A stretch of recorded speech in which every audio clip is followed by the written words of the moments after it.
Hello, welcome to the build guide for the Turian Havoc Trooper.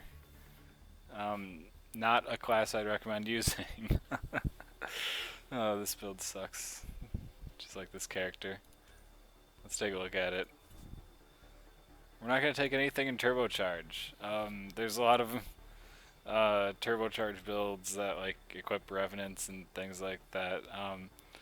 Go ahead and watch any one of those if you want to play that. This is going to be something else. This is going to be a melee Havoc Trooper.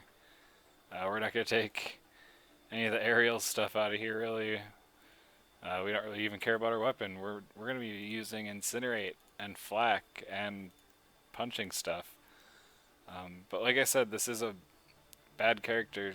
I mean, it gets the job done. I can play it in golds, but it's tough. It's going to die a lot because you don't have any real defense or way to get shields back, so it's not a top tier class because of that reason, mainly. And some other little stuff, but whatever. Let's take a look. On Aerial Assault, we're not going to have any way to regen health and shields, so we're going to want as big of a base health and shield pool as we can get. Yeah,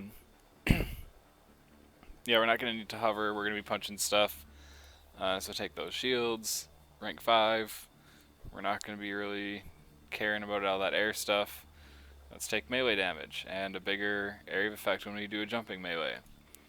And since we still don't care about any of that hover stuff, we're going to take this other melee boost, plus with some health and shields attached. Now, if this were to get buffed somehow to make it easier to maintain the buff itself, like, it could be better, but as it stands right now, it's really hard to get a lot of usefulness out of this. It comes in spurts, and then it drops, and it's whatever. So we'll just have it to have it, but it's not spectacular. And then in munitions training, we're going to take power cell and the power damage. Our flak and our incinerate are actually going to be sources of damage for this build, so that's going to be helpful, and we're going to want as many power cells as we can get. Rank 5 melee synergy. This is mainly, we're just going to have like a scatter shot to weave shotgun blasts in so that we always have that 30% melee damage boost. That's the real reason for taking that. We're not really going to be weapons based, so we don't need those. Rank 6. This honestly like is pretty pointless either way. So yeah, it doesn't really matter. If you want to take sustained fire for some reason, go ahead. I'm using precision just because I have a scatter shot and it's got the pellet spread reduction, but someone that did some testing said that wasn't appearing to be very useful at all, so who knows. Might be wasted points, but they'd be wasted in turbocharge anyways, so they're just wasted no matter what. And Flak Cannon. Actually, I really like this ability. I don't know why some people hate on it. I think Flak Cannon's great. We want to cast it as often as we can because we want that stun. We're basically going to be like doing everything around that stun, so take the power cells. The damage is okay. Like okay enough without this that we don't really need it. The power cell is going to be more valuable. Rank 5, take the stunning. The stun is awesome, so take the stun. And then rank 6, I know some people like Shredder. I guess you could take that. I like having more explosions. They're both going to result in more damage. Take either one. And turbocharge, like I've been saying, not putting anything in this really. We're hardly ever going to need to even really use it for a free reload because I'm using a scatter shot. So just a pointless ability right there for this build, anyways. And then for incinerate, rank 4, longer duration of the dot and more damage on the dot. The radius never really seemed to matter much to me, like the 2 meters. Sometimes would catch an extra enemy, but more often than not it won't, so just take the one that's always going to be beneficial.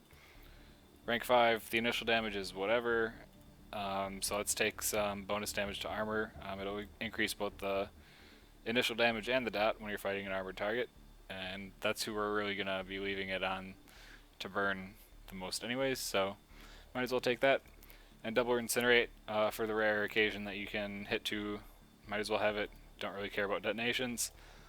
So basically using incinerate for the stagger, Flak Cannon for the stun, and use those both to close, like while you're closing the gap, and then melee, and weave your shotgun shots to keep the buff up, and that's how you play it.